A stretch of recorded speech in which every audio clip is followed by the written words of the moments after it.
지금부터 내가 해주는 얘기 들어주겠니? 할렐루야. 한 주간도 잘 지내셨죠? 금요 기도에 나오신 여러분들을 진심으로 환영하고 축복합니다. 오늘도 말씀 붙잡고 기도하는 시간을 갖도록 하겠습니다. 먼저 하나님 말씀 보시겠습니다.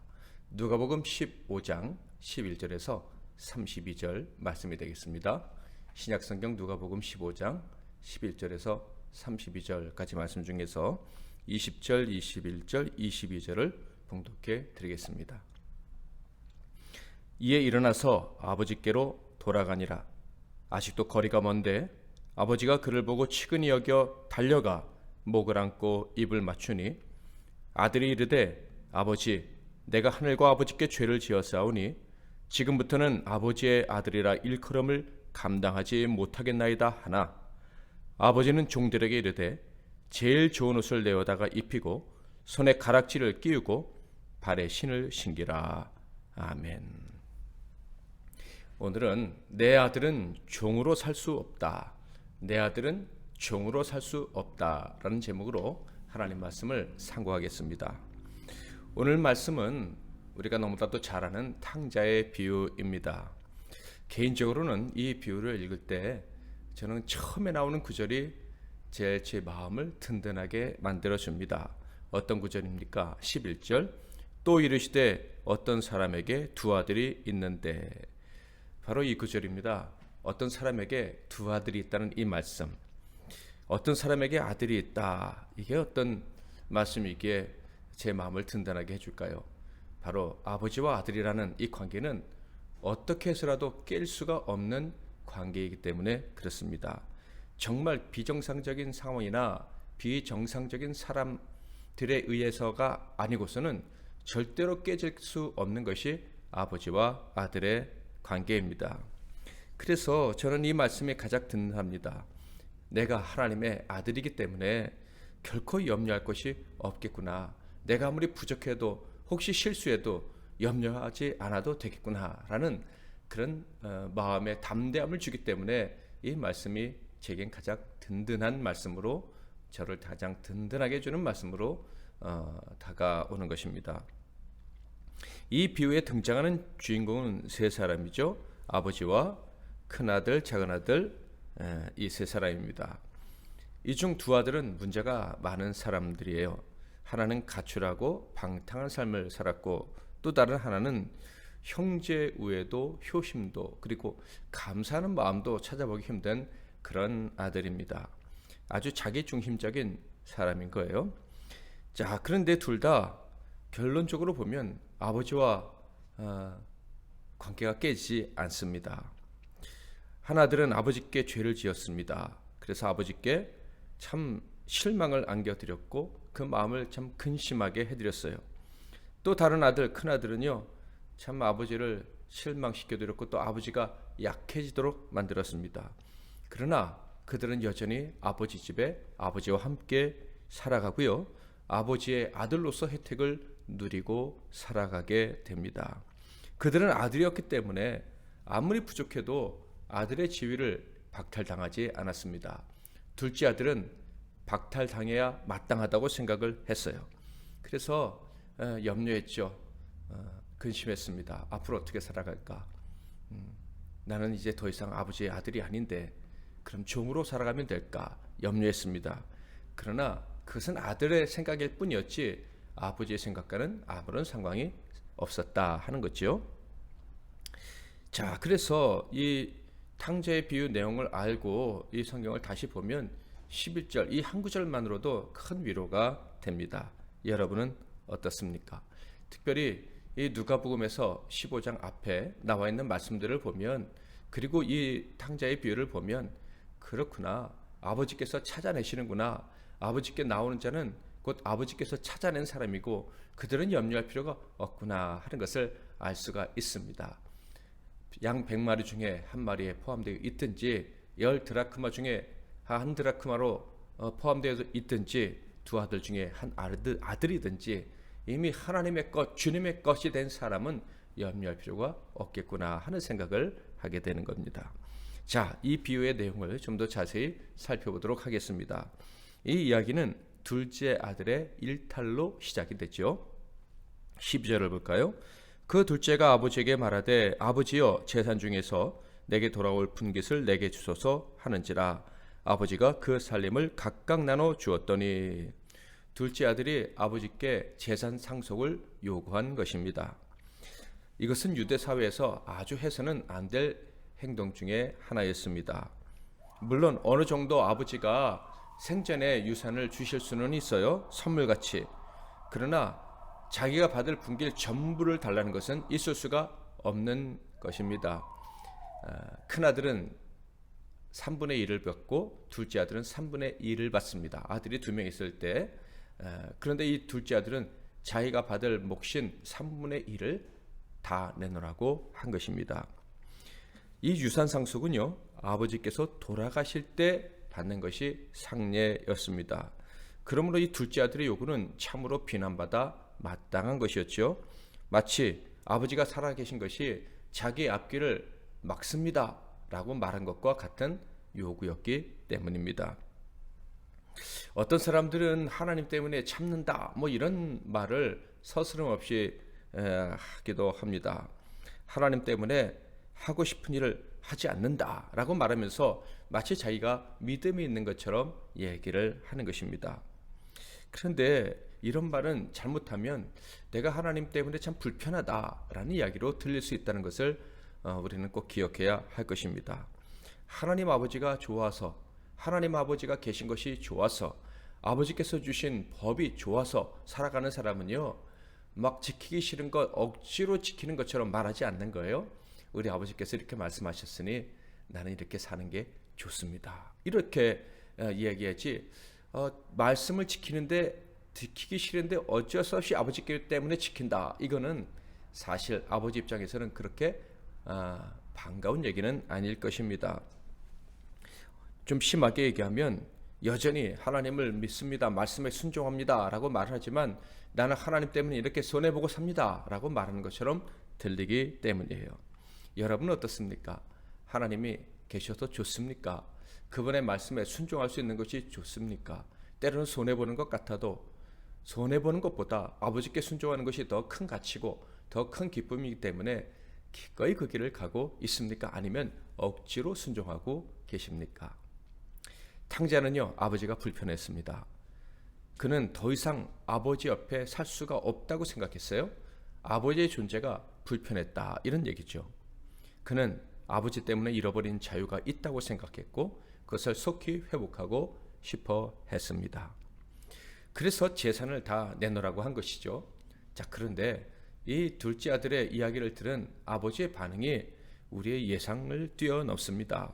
아버지는요, 유산을 그냥 분할해 주었습니다. 아무런 말씀 없이 그냥 그가 받을 상속, 아버지 재산의 3분의 1을 뚝 띄워 주셨고 아들은 그것을 그냥 받았다 하는 거예요. 물론 큰 아들에게도 주었죠. 어쩌면 작은 아들을 위한 배려였는지도 모릅니다. 작은 아들만 주면 큰 아들이 불평할 뿐만 아니라 작은 아들을 미워할까 봐 그런 큰 아들에게도 재산을 주지 않으셨나 하는 생각을 해봅니다. 문맥을 보면 아버지는 아주 빠른 시간에 재산을 즉각 분할해서 준 것 같습니다. 여기서 우리는 질문을 하게 됩니다. 왜 그렇게 하셨을까?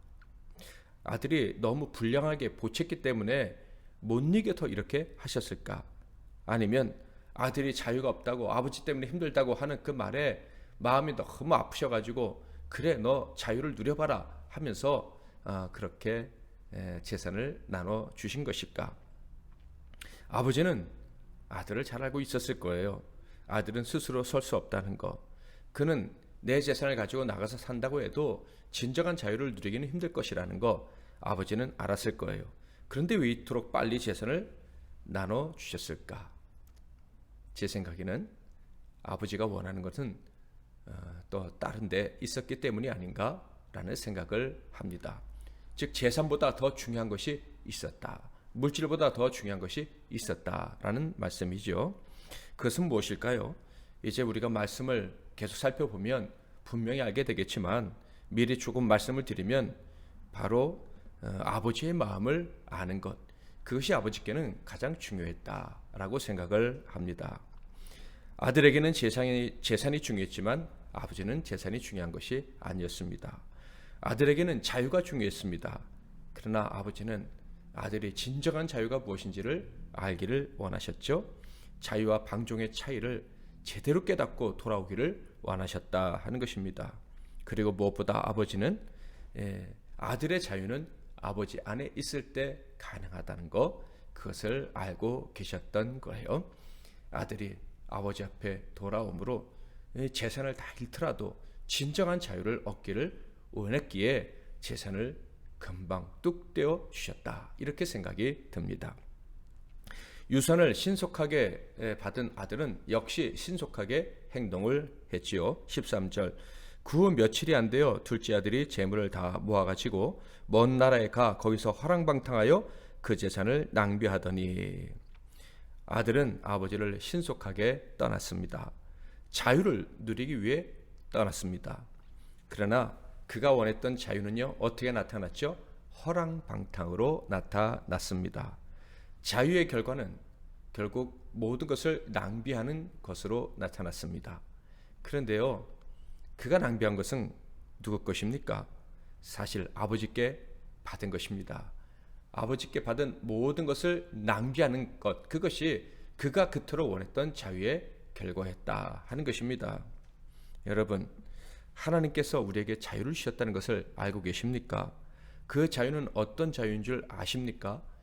하나님이 태초에 아담과 하와를 창조하시고 그에게 모든 것을 주시며 다스리라고 하셨습니다. 이것이 아담과 하와, 최초의 인간이 얻은 자유입니다. 만물의 주인이 되는 것입니다. 만물을 다스리는 것입니다. 그래서 점점 더 풍성한 삶을 사는 것, 점점 더 열매가 많은 가득한 삶을 사는 것, 그것이 하나님께서 주신 자유와 그 자유의 열매인 것입니다. 하나님께서 주신 모든 것을 잘 다스림으로 그 안에서 점점 더 풍성한 삶을 살아가는 것, 행복을 누리는 것, 이것이 아담과 하와가 받은 자유였던 것입니다. 그러므로 하나님께서 창조하신 사람은요, 종이 되면 안 되는 거예요. 돈의 종, 물질의 종이죠. 명예의 종, 사람의 종, 욕망의 종, 음식의 종이 되면 안 됩니다. 무엇보다 마귀의 종이 되면 안 됩니다. 하나님께서 창조하신 모든 것, 하나님의 피조물, 마귀까지도 다스려야 되는 거예요. 그들의 종이 되어서는 절대로 안 된다 하는 것입니다. 이것이 예수 그리스도로 말미암아 구원받고 다시 아들의 지위를 회복한 저와 여러분에게도 마찬가지로 요구되는, 그리고 주어진 자유인 것입니다. 절대로 세상의 종이 되어서는 안 되는 거예요. 그래서 사도 바울이 갈라디아서에서 이렇게 말했죠. 5장 1절, 그리스도께서 우리를 자유롭게 하려고 자유를 주셨으니 그러므로 굳건하게 서서 다시는 종의 멍에를 매지 말라. 그리스도께서 우리를 자유롭게 하셨습니다. 그 자유가 무엇입니까? 하나님의 아들이 되는 거예요. 태초에 하나님의 아들 아담과 하와가 천지 만물을 다스리며 풍성한 열매를 맺으며 살았던 것 같은 그런 자유입니다. 세상을 다스리는 자유. 그러므로 그리스도를 통해서 자유를 얻은 사람은요, 세상을 다스려야 돼요. 다시는 세상의 종, 물질의 종, 사람과 욕망의 종, 마귀의 종이 되어서는 안 된다 하는 것입니다. 하나님의 아들로서 자유를 회복할 수 있기를 주님의 이름으로 축복합니다. 다시 말씀드립니다. 하나님은 만물을 만드셨어요. 만물은 하나님께 복종하며 하나님 뜻대로 움직입니다. 그리고 그 만물은 또 누구에게 복종합니까? 하나님이 그 고난을 위임하신 아들들에게 복종합니다. 그 아들이 누굽니까? 바로 저와 여러분인 거예요. 그러므로 우리는 만물을 다스릴 수가 있어요. 종으로 살 수가 없습니다. 그런데 만약 그 하나님과의 관계가 깨어진다면, 아들의 지위를 상실한다면, 아들이 자기가 아들이라는 것을 잊어버린다면 당연히 만물을 다스릴 수가 없겠죠. 주인임에도 불구하고 종처럼 살든지 아니면 정말 종이 되어 살든지 둘 중에 하나일 것입니다. 만물은요, 종이라고 생각하는 사람, 그리고 종이 되어버린 사람에게는 복종하지 않을 것입니다. 오히려 만물이 사람에게 복종을 요구하게 될 것입니다. 그래서 엉겅퀴와 들풀을 내면서 땅이 우리에게 복종하지 않으면서 우리가 땅에게 복종할 것을 요구하게 될 거예요. 이것이 사탄의 계획이죠. 그러므로 하나님과 관계가 깨어진 사람, 하나님을 아버지라고 당당하게 부를 수 없는 사람에겐 진정한 자유란 있을 수 없는 거예요. 자유하려고 더 많이 가지면 가질수록 더 많이 불행해지고 더 많은 속박에 구속에 힘겨워하는 삶을 살게 될 것입니다. 아들은요 자유를 위해 떠났으나 자유를 잃어버리고 말았습니다. 14절 다 없앤 후 그 나라에 크게 흉년이 들어 그가 비로소 궁핍한지라. 드디어 아들은 자유를 위해 나갔으나 음식의 종이 되었습니다. 음식 때문에 벌벌 떠는 사람이 되었다. 거기서 끝이 아니었죠. 15절 16절 가서 그 나라 백성 중 한 사람에게 붙여 사니 그가 그를 들로 보내어 돼지를 치게 하였는데 그가 돼지 먹는 쥐염 열매로 배를 채우고자 하되 주는 자가 없는지라. 그는 점점 더 많은 것들의 종이 되어야 했다는 것을 오늘 이 말씀이 보여주고 있습니다. 심지어 돼지의 자유보다 못한 자유를 누리게 되었다. 돼지가 먹는 것도 먹기 힘든 그런 상태로 추락했다 하는 것을 알 수가 있습니다. 자유를 향한 그의 여행은 완전히 실패했습니다. 아버지를 떠나서 아버지와 관계를 끊고 자유하려던 그의 여행은 끝났고 이제 남은 것은 죽음밖에 지옥밖에 없는 것처럼 보입니다. 이 자유를 잃어버린 자가 생각할 수 있는 게 무엇이겠습니까? 지옥이겠죠. 완전한 자유를 포기하고 내 모든 것을 다 악의 운명에 맡겨버리고 자포자기하는 그것을 생각할 수 있겠죠. 그런데 놀라운 것은요, 이 아들이 처음으로 바른 생각을 했다 하는 거예요. 그저 생존을 위해서 세상의 종이 되는 그것에 멈추지 않고 자신의 가치를 완전히 포기하고 세상의 종이 되는 그 일에 그냥 자신을 던지지 않고 아버지께로 돌아가서 아버지의 종이 되겠다라는 생각을 하고 그 선택을 하고 다시 길을 떠났다 하는 거예요. 17절부터 19절을 볼까요? 이에 스스로 돌이켜 이르되 내 아버지에게는 양식이 풍족한 품꾼이 얼마나 많은가. 나는 여기서 주려 죽는구나. 내가 일어나 아버지께 가서 이르기를 아버지 내가 하늘과 아버지께 죄를 지었사오니 지금부터는 아버지의 아들이라 일컬음을 감당하지 못하겠나이다. 나를 품꾼의 하나로 보소서 하리라 하고 아버지의 아들이 아닌 아버지의 종으로 살겠다라고 결정을 했지요. 아버지에게 아들의 권리를 요구하는 대신에 주인이 종에게 베푸는 은총을 요청하기로 한 것입니다. 그리고 그 결심에 따라서 집으로 돌아갑니다. 그런데 집에 가까이 갔을 때 어떤 일이 벌어졌습니까? 20절 이에 일어나서 아버지께로 돌아가니라. 아직도 거리가 먼데 아버지가 그를 보고 치근히 여겨 달려가 목을 안고 입을 맞추니. 저는요 여기서 아버지가 드디어 적극적으로 행동하시는구나 하는 것을 느꼈습니다. 그 전까지는 아들이 주도권을 가지고 있는 것 같았어요. 어쩌면 그때 아들은 기분이 좋았을 것 같다는 생각도 듭니다. 아버지 때문에 자유를 잃었다고 생각했는데 아버지가 내 말에 꼼짝 못하고 내가 요구하는 대로 다 해주시는구나 해서 아주 의기양양했을 것 같다라는 생각이 듭니다.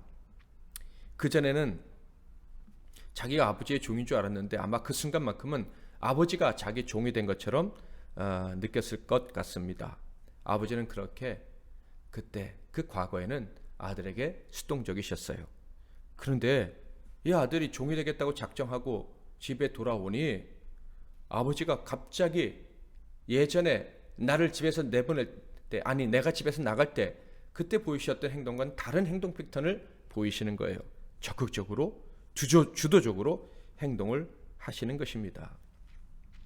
여러분 여기서 한 가지 중요한 교훈을 얻었으면 좋겠어요. 우리의 자유, 우리의 행복은요 내가 적극적으로 일할 때 주어지는 게 아니라 아버지께서 적극적으로 일하실 때 주어진다는 것입니다. 아멘.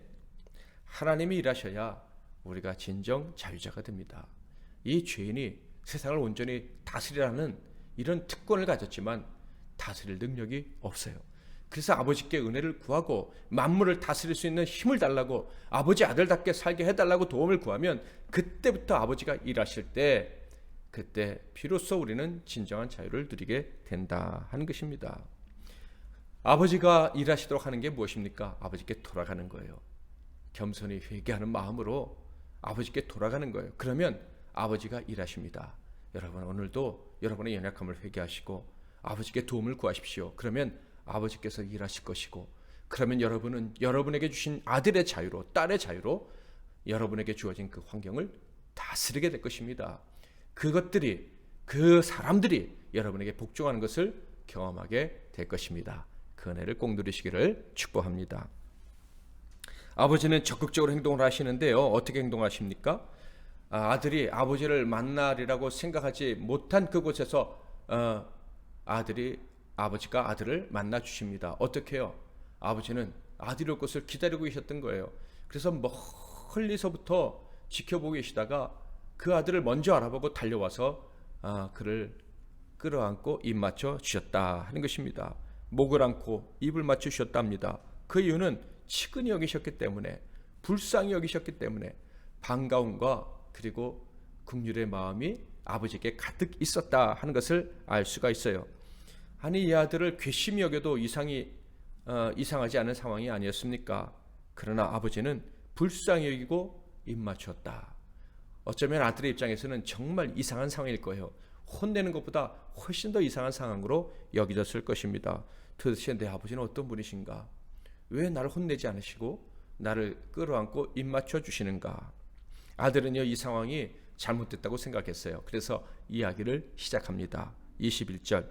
아들이 이르되 아버지, 내가 하늘과 아버지께 죄를 지었사오니 지금부터는 아버지의 아들이라 일컬음을 감당하지 못하겠나이다 하나. 저는 죄인이므로 아들의 자격이 없습니다. 이것은 진심입니다. 제가 돌아온 이유는 아들로 받아달라고 돌아온 것이 아니라 주인이 종에게 베풀어 주시는 은혜, 그 은혜를 내가 받을 수 있을까 하여 돌아온 것뿐입니다. 저는 더 이상 아들이 아니라고 말하려고 했는데 아버지가 그 아들의 입을 막아버립니다. 행동으로 막아버리셨어요. 어떻게? 22절, 23절, 24절. 아버지는 종들에게 이르되 제일 좋은 옷을 내어다가 입히고 손에 가락지를 끼우고 발에 신을 신기라. 그리고 살진 송아지를 끌어다가 잡으라. 우리가 먹고 즐기자. 이 내 아들은 죽었다가 다시 살아났으며 내가 잃었다가 다시 얻었노라 하니 그들이 즐거워하더라. 갑자기 아버지가 잔치를 벌이신 겁니다. 종이대로 했던 아들을 다시 얻은 아들이라며 막 축혀 세우면서 잔치를 벌이자 사람들이 기뻐했습니다. 그냥 횡재했다라는 생각이 들었겠죠. 그냥 평범한 일상이었는데 갑자기 맛있는 음식이 막 눈앞에 펼쳐지고 그리고 춤추고 노래하고 갑자기 일이 멈추고 먹고 즐기는 시간이 펼쳐졌으니 얼마나 행복했겠습니까? 집안의 모든 사람들은 아들 때문에 행복해졌어요. 그러니 이 아들이 더 이상 어떻게 말을 할 수가 없었다. 사람들도 그 아들을 비난할 수가 없었다 하는 것을 알 수가 있어요. 이것이 아버지께서 계획하시고 행하신 목적이었죠. 그런데 이 아버지의 마음도 알지 못하는 사람이 한 사람이 있었어요. 바로 큰아들이었습니다. 28절. 그가 노하여 들어가고자 하지 아니하거늘 아버지가 나와서 권한대. 큰아들이 밖에서 들어오다가 잔치가 벌어진 것을 보고 그 아들 때문에, 탕자 때문에 잔치가 벌어졌다는 사실을 알고는 화를 냈습니다. 자, 그런데 놀라운 것은요, 아버지가 잔치를 즐기시다가 그 아들이 화났다는 얘기를 듣고 나오셔가지고 그를 설득하셨다 하는 거예요. 저는 이 구절을 보면서 이런 생각이 들었어요. 야, 아버지는 아들들 때문에 몹시 바쁘시구나, 안팎으로 바쁘시구나 하는 생각이 들었어요. 작은 아들 위로하고 토닥이고 큰 아들 설득하고 토닥이고 얼마나 바쁘신 분인가 하는 생각이 들었습니다. 다 죽어도 그 마음을 알아주지 않는, 다 바꿔도 그 마음을 알아들이지 않는 그런 아들들 때문에 이 아버지가 힘들었구나, 힘드셨겠구나 하는 생각이 듭니다. 돌아온 아들로 기뻐하시고, 그러나 집에 계속 있었던 아들, 그 아들 때문에 마음을 졸이시고, 참 이상한 상황이라는 생각이 듭니다. 도대체 이 큰아들은 왜 화가 났을까요? 29절 30절 아버지께 대답하여 이르되 내가 여러의 아버지를 섬겨 명을 어김이었거늘 내게는 염소 새끼라도 주어 나와 내 벗으로 즐기게 하신 일이 없더니 아버지의 살림을 창녀들과 함께 삼켜버린 이 아들이 돌아오매 이를 위하여 살진 송아지를 잡으셨나이다. 이 큰아들의 말이 아주 독하다. 자기 동생을 창기들과 엮어서 말할 필요가 있었을까 하는 생각이 듭니다. 그런데 이 성경 말씀을 자세히 보면 돌아온 아들을 받아준 것 때문에 화난 게 아니라는 것을 알 수가 있어요. 돌아온 아들이 자신보다 더 나은 대우를 받는 것 같다라는 생각에 화를 내고 있는 것입니다. 그러니까 이 아들은요, 둘째가 집을 나갔을 때처럼 아버지에게 불만을 가지고 있었다 하는 것입니다. 그는요, 다른 집 아들들보다는 훨씬 부자였을 거예요.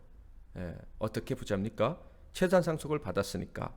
물론 아버지가 살아계실 동안에 재산 상속을 받았다 할지라도 그 토지의 소산물은 아버지의 재산으로 귀속이 됩니다. 아버지가 돌아가서야 그 토지의 소산물이 그 아들의 것이 되는 거예요. 그러므로 실상은 이 아들 입장에서는 작은 아들이 더 많이 받았다라는 생각을 할 수도 있어요. 그 아들은 그 땅을 팔아버렸으니까 그 토지의 소산물까지 자기 것으로 삼아버린 것 아니겠습니까? 그래서 불만이 생겼는지도 모릅니다. 그러나 아버지의 태도와 말씀을 들으면 이 그의 불만은 분명 잘못된 것이었어요. 31절 32절 아버지가 이르되 예 너는 항상 나와 함께 있으니 내 것이 다 내 것이로되 이 내 동생은 죽었다가 살아났으며 내가 잃었다가 얻었기로 우리가 함께 즐거워하고 기뻐하는 것이 마땅하다 하니라. 양을 잡아먹는들 염소를 잡아먹는들 아버지가 뭐라 하지 않을 것임을 분명히 알 수가 있습니다. 그러니까 이 아들의 불만은 핑계일 뿐이에요. 자기도 아버지 때문에 완전한 자유를 누리지 못하고 있다는 이런 생각을 가지고 있음을, 아버지 때문에 나는 많이 불편하다라는 생각을 가지고 있음을 우리에게 보여준 것뿐입니다. 이 비유에서요, 큰아들은 어떤 사람들을 상징하는 것 같습니까? 첫째로는 유대인들, 특히 지도자들을 상징하는 것임을 알 수가 있습니다. 앞에서 계속 나온 사람들이 있죠. 자기 먹기 싫은 건 남도 먹는 거 싫어하는 그런 부류의 사람들. 자기도 천국에 들어가지 않고 다른 사람도 천국에 들어가지 못하게 하는 그런 사람들입니다. 천국을 원하지도 누리지도 않으면서 남도 누리지 못하게 하려는, 들어가지 못하게 하려는 사람들을 바로 이 큰아들로 비유해서 말씀을 하신 것이죠.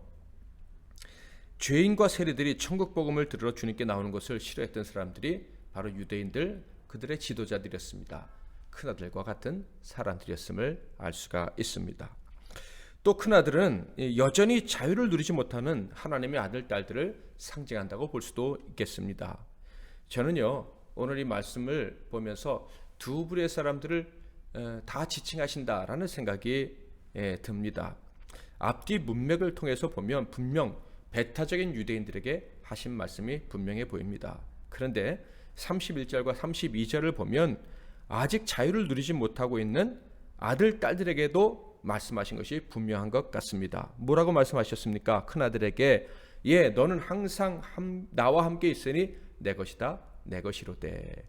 너는 내 상속자야. 너는 나와 함께 사는 아들이야. 라는 말씀을 하셨습니다. 그러므로 주님께서는 이 비유를 통해서 두 부류의 사람들 모두에게 교훈을 주고 계시다라고 알 수가 있어요.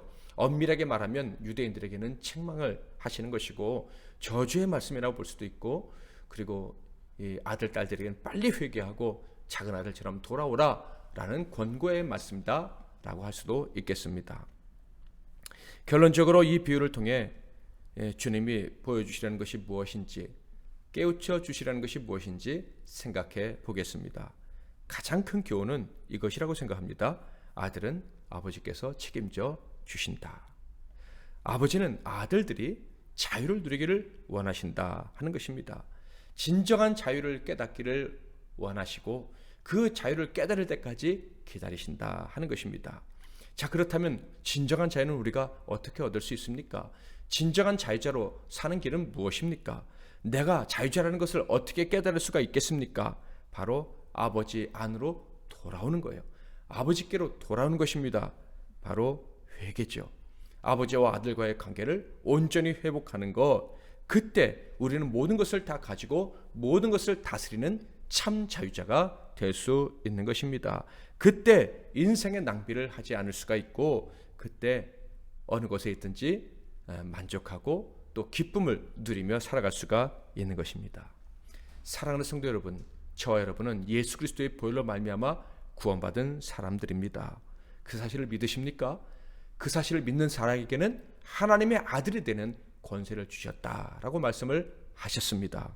저와 여러분은 예수 믿고 구원받아 하나님의 아들이 된 사람들입니다.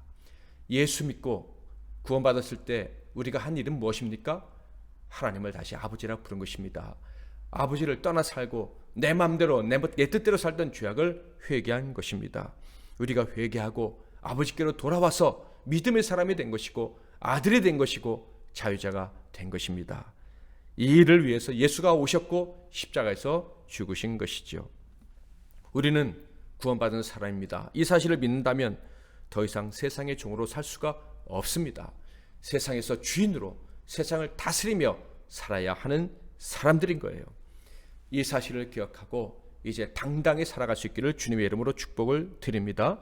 아버지께 늘 회개하고 아버지와의 관계를 망가뜨리지 않고, 혹시 내가 어리석어서 아버지를 의지하고 살았다면 회개하고 아버지 품으로 들어가면 아버지는 우리를 책임져 주실 것입니다. 절대 종으로 살지 않게 하실 것입니다. 당당하게 천국 갈 때까지 만물을 다스리며 상황을 다스리며 이기며 살게 하실 것입니다. 절대 저와 여러분을 돈에, 세상에, 사람의, 상황에, 건강에, 그리고 욕망에, 마귀의 노예로 종으로 살지 않도록 하실 것입니다. 만물의 주인으로 불러주신 그 하나님의 은혜를 기억하면서 믿음으로 당당하게 살아가는 저와 여러분이 다 되시기를 주님의 이름으로 축복합니다. 하나님은 너를 만드신 분, 이 찬양을 올려드리고 기도하겠는데요. 하나님을 아버지라고 생각하고 아버지 품으로 더 파고 들어가는 그런 마음으로 이 찬양을 올려드리고 기도하겠습니다. 하나님은 너를 만드신 분, 너를 가장 많이 알고 계시며, 하나님은 너를 만드신 분, 너를 가장 깊이 이해하신단다. 하나님은 너를 지키시는 분, 너를 절대 포기하지 않으며, 하나님은 너를 지키시는 분, 너를 쉬지 않고 지켜보신단다.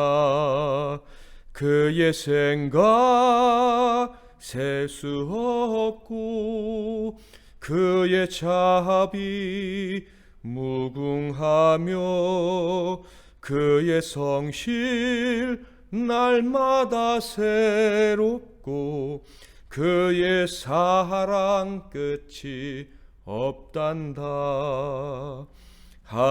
하나님은 너를 원하시는 분, 이 세상 그 무엇 그 누구보다 하나님은 너를 원하시는 분, 너와 같이 있고 싶어 하신단다. 하나님은 너를 인도하는 분, 광야에서도 폭풍 중에도 하나님은 너를 인도하는 분, 푸른 초장으로 인도하신단다. 그의 생각 셀 수 없고 그의 자비 무궁하며, 그의 성실 날마다 새롭고 그의 사랑 끝이 없단다. 아멘. 저와 여러분, 하나님의 아들, 딸은 절대 종으로 살 수 없습니다. 하나님이 그렇게 내버려두지 않으실 것입니다. 이 사실을 믿고 하나님 앞에, 하나님 품으로 나아가겠습니다. 혹시 하나님을 조금 멀리했고 경원시했던 죄가 있었다면 회개하고 하나님께 맡기고 하나님이 일하셔 달라고 요청하는 기도를 올려드림으로 하나님이 기뻐하시고 또 우리에게 자유가 넘치는 길이 열리기를 바랍니다. 제가 먼저 잠깐 기도하고 여러분 각자 기도하시고 오늘 밤 멋진 밤, 은혜로운 밤 만드시기를 바랍니다. 하나님 아버지, 이 부족한 자들을 아낌없이 사랑해 주셔서 예수 그리스도의 피로 인치시고 내 아들의 피가 흐르는 너희들은 내 아들, 딸이다 말씀해 주시니 감사합니다.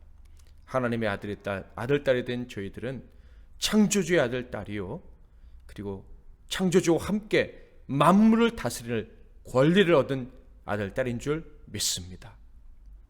이 권리를 혹시 우리가 잃었다면, 그래서 세상의 종노릇 됐다면 회개하고 주님 앞에 나아가오니 우리의 죄를, 우리의 허물을 용서하시고 이제 다시 만물을 다스리고 상황을 다스리고 정복하며 열매 맺는 풍성한 삶을 살게 하옵소서. 예수 그리스도의 이름으로 기도하옵나이다. 아멘.